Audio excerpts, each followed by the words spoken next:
I recently did a class on target training shy snakes, and I went through all the steps that you need to do in order to get your shy snake started with the target training process. And recently I had a request to show you all of the steps or approximations that you would go through for snakes that aren't shy. In other words, those snakes that are ready and waiting to be fed or ready and waiting for you to open that door when you get to their enclosure. And I'm not going to spend very much time on the lecture portion of this, which should make you all very happy. We're going to get right into video examples of each approximation. Okay. To start with, your snake needs to be visible, awake, and alert. So this is not for the shy snake. This is not for the snake that's in hiding or that you're having to coax out. This is for a snake that is ready and waiting when you come in the room. They either come to the door when you approach or they're ready to eat when you come in the room, but they're visible, awake, and alert. They are free from fear, anxiety, and distress, so they're relatively relaxed and comfortable. Now, they might be showing some pretty intense interest in what you're doing, or they might really be focused on you or the activity or the equipment that you're using, but that's different than fear, anxiety, and distress. So they're not exhibiting escape and avoidance behavior, they're not hiding, they're not in a defensive posture. They're aware of what you're doing and they're interested in it, and they're relatively comfortable with the situation. So the snake already has to be feeding from tongs. And food is typically the initial reinforcer that we use for target training. I do use other things down the road, but when I first start snakes, I always use food as the initial reinforcer. Okay, next I'm going to go through the approximations or steps just really quickly, but I'm going to show these all in videos. The very first thing that you do when you start target training your snake is just pair the target with food right off the bat. And when the snake orients towards that, then you're going to go ahead and let them take the food just like they normally would when you're feeding them. The second step is that the snake orients towards the target when it's presented alone without any food. But as soon as they orient towards it in any way whatsoever, then you're going to go ahead and reinforce with the food. And orient means that they look at it, tongue flick at it, acknowledge it in any way in a positive manner. And a positive manner means that they're not fearful of it, they're not escaping and avoiding it, that they're showing curiosity and interest in it. So after you've paired the target with food and then you've shown them the target and they've acknowledged it and you've reinforced right away for the slightest acknowledgement that it's there, then you're going to show the target and you're going to wait for the snake to move towards the target in some manner, but just slightly. So it may be just that they move their head in the direction of the target, they move their head and neck towards the target, or they move their body a little bit towards the target, and then you're going to reinforce with food. After that, you're going to show them the target a little distance away from them, and you're going to reinforce them once they've moved their body any distance at all towards the target. After that, you're going to reward your snake or reinforce your snake when it relocates to where the target's at within the enclosure. And this means that it may be in the middle of the enclosure, on the other end of the enclosure. It may be that the snake is looking right and you show it the target and then ask it to look left. It's going to be that it moves to wherever you've got that target at within the enclosure. And then you're going to reinforce that behavior. The next approximation is that the snake is going to move towards the enclosure threshold or partially out of the enclosure following the target. And then finally, my goal behavior, the example goal behavior I'm using in this video presentation, is that the snake fully shifts out of their enclosure following the target. And they shift out onto a box, a station, into an exercise area, or just any location of your choosing, and then you're going to reinforce them. So we've gone from pairing the target with food to showing them the target and having the snake acknowledge it and then giving them the reinforcer, and then showing them the target and having them move towards it a little bit and reinforce with food, and then show them the target and have them follow it a short distance and reinforce, and then show them the target somewhere in their enclosure other than where they already are, and reinforce when they have moved to the location of the target. And then we're going to reinforce following that target from wherever they are to the enclosure doorway or partially out of the enclosure. And then eventually we're going to be able to show them the target no matter where they're at within their enclosure and have them follow it all the way out of their enclosure and onto a station or into an area that we choose. All right, a few things that I want you to take note of are that each snake is an individual and they are going to progress at their own pace. So you need to be patient, or you need to be on top of things depending on how fast your learner is progressing. Some snakes are literally only going to spend 1 or maybe 2 or 3 sessions repeating the same step or the same approximation, and then they're going to be ready to move on. While others may need to practice 10 or 20 sessions doing the exact same step before they finally get it and they're ready to go on and progress. So you just need to train the snake at their own pace. So you're going to move on to the next approximation when the snake is understanding the current behavior and doing it with about 80% fluency. So when the snake is confident and doing the current behavior, and when the snake is performing the current behavior with fluency, and they're doing that the majority of the time, then you can move on to the next step or the next approximation. And confidence looks like behavior without hesitation, and fluency looks like behavior that can be repeated correctly in an easy, smooth, fluid manner with the absence of confusion, uncertainty, or any approach and retreat behavior. So you need to pace yourself with the learner, slow down or speed up as you need to. You can always add or subtract steps to this process. So if you're trying to stretch the snake too far from one approximation to the next, you might need to add some baby steps in between. But if you feel like your learner is getting bored and you're not progressing fast enough, you can skip some simpler steps if you feel like they're ready to move on. You just want to make everything easy for your learner to succeed.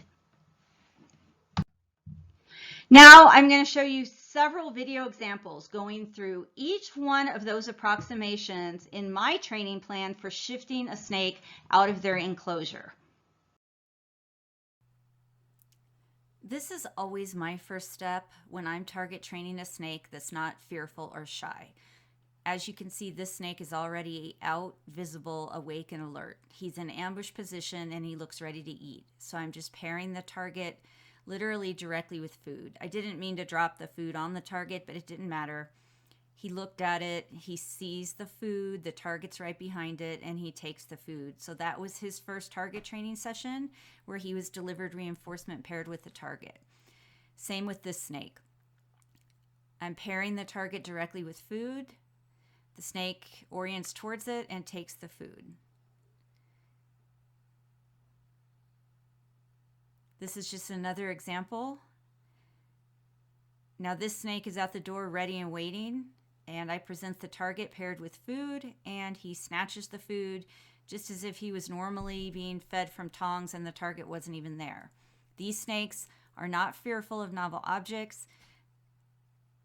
They don't feel that this is an intrusion into their space or that anything aversive is happening. I wouldn't do it this way if it was a shy or fearful snake. I want to emphasize that. These snakes are obviously very confident, so I'm pairing the target directly with food, either at the enclosure threshold or actually inside the enclosure in front of the snake so that they can see it. Now, the second step that I usually do is to wait for the snake to orient towards the target when it's not paired with food, and then I deliver the reinforcement. So what I'm doing is I'm showing the snake the target without food, and as soon as I know that they see it, then I go ahead and deliver the reinforcement. And you'll see in this next video that I present the target with no food. He immediately looks at it, and then I immediately reinforce that behavior. And so here we've moved on from pairing the target with food to waiting until the snake acknowledges the target and then giving the food reinforcer. Typically, the third step that I do is reinforcing some type of movement towards the target. Not just orienting towards the target or acknowledging the target, but actually physically moving part of their body in the direction of the target in some substantial way. So she looked at the target, oriented towards it. Now she's actually moving towards it a short distance, and then I deliver the reinforcer. Same thing here. This snake was on that PVC perch, kind of towards the back of her enclosure. She oriented towards the target, and she is tongue flicking at it, and now she's moving a short distance towards it, and I'm going to go ahead and reinforce this.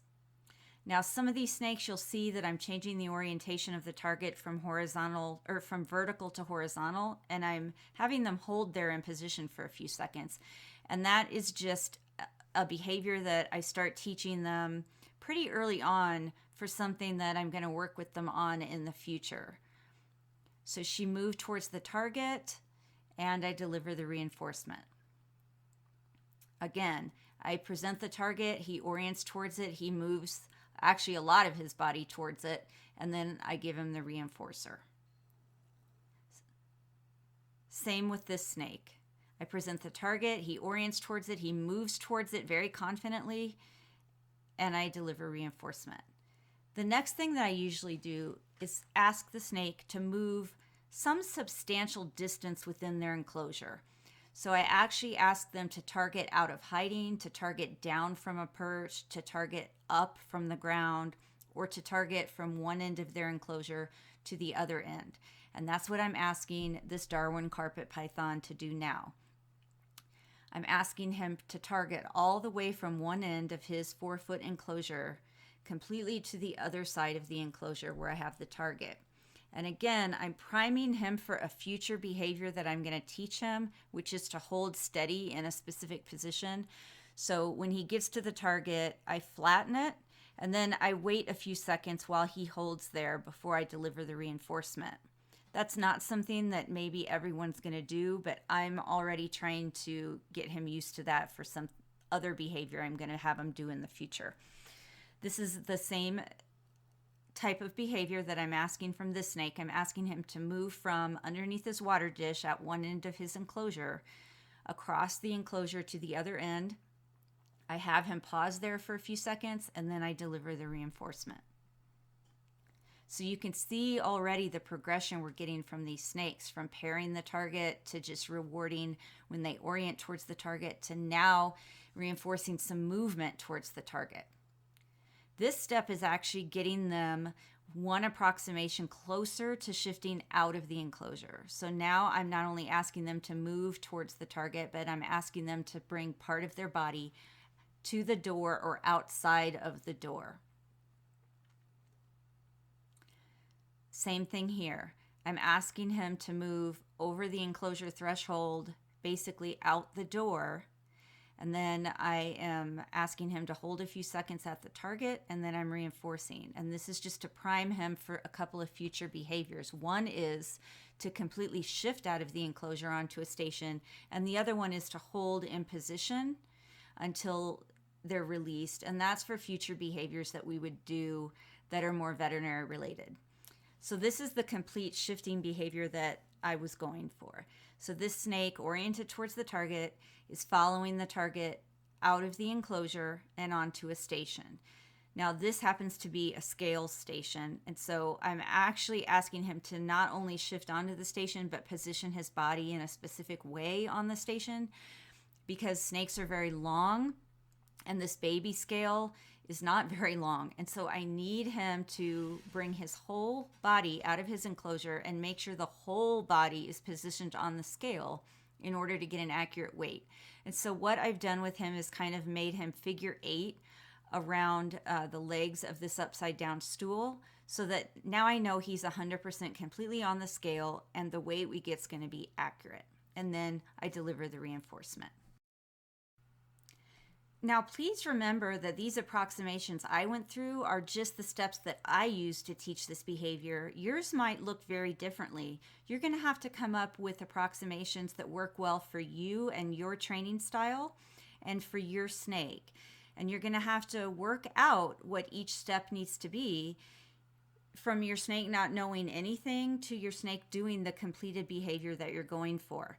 And also remember that this doesn't all occur in one training session. This may take several weeks, several months, or a couple of years to get from pairing the target with food to the snake doing the completed behavior. Just be patient.